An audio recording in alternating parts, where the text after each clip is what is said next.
যদি তুমি কালকের মতো নেকড়ে হয়ে যাও তো আমার বিপদ এসে যাবে। তোমার মাথা খারাপ হয়ে যায়নি তো? আমি কোনো জঙ্গলি জানোয়ার নাকি যে তুমি আমাকে ঘরের মধ্যে বেঁধে রাখতে চাও? আমি আমাকে বাঁধতে দেব না। ওগো না না, এটা তুমি কি বলছো? শোনো না, এমনিতেও রাত হয়ে গেছে, তুমি কখনো নেকড়ে হয়ে যেতে পারো, দয়া করে আমার কথা শুনে নাও। আরে চল পালা, অনেক এসেছে আমাকে বাঁধতে। তখন কিছু গ্রামের লোকেরা ওখানে পৌঁছে যায়। মারো মারো, আজকে এই নেকড়েটাকে ছাড়া যাবে না, আজকে একে প্রাণে মেরেই ছাড়বো। আরে মরে গেলাম রে, এই ধূর্তটা তো সব গ্রামবাসীদের আমার প্রাণ নেওয়ার জন্য ডেকে রেখেছে। এখন কি করি? এরা তো আমাকে প্রাণে মারতে চায়। না গো, তুমি ভুল ভাবছো, আমি গ্রামবাসীদের ডাকিনি। তারপর সব গ্রামবাসী ওদের ঘরে ঢুকে যায়। তখনই কমলা জেঠালালের সামনে এসে দাঁড়িয়ে পড়ে। কমলা বোন, তুমি সামনের থেকে সরে যাও, আজকে আমরা এই রাক্ষসকে ছাড়বো না।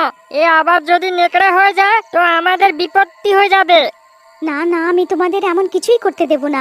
সাবধান, কেউ যদি সামনে আসার চেষ্টাও করেছো তো শোনো গো, তুমি এখান থেকে পালাও, না হলে গ্রামবাসীরা তোমাকে মেরে দেবে। তারপর জেঠালাল ওখান থেকে পালায়। আরে পালাও রে পালাও, এই গ্রামবাসীরা তো পাগল হয়ে গেছে। আরে মরে গেলাম রে, পালাও রে, পালা পালা।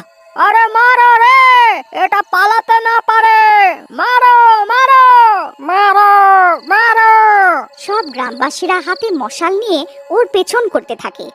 আজকে একে জীবিত রাখবো না, মারো মারো।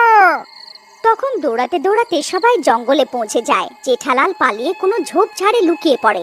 সব গ্রামের লোকেরা জঙ্গলের মাঝামাঝি পৌঁছে যায়। ভয়ে সবার অবস্থা খারাপ হয়ে যায়। আরে মরে গেলাম রে, এই ধূর্তটা কোথায় গিয়ে লুকিয়ে পড়লো? এখন কি করা যাক ভাইরা? তখনই ঝোপের মধ্যে থেকে কারো গর্জনের আওয়াজ আসে।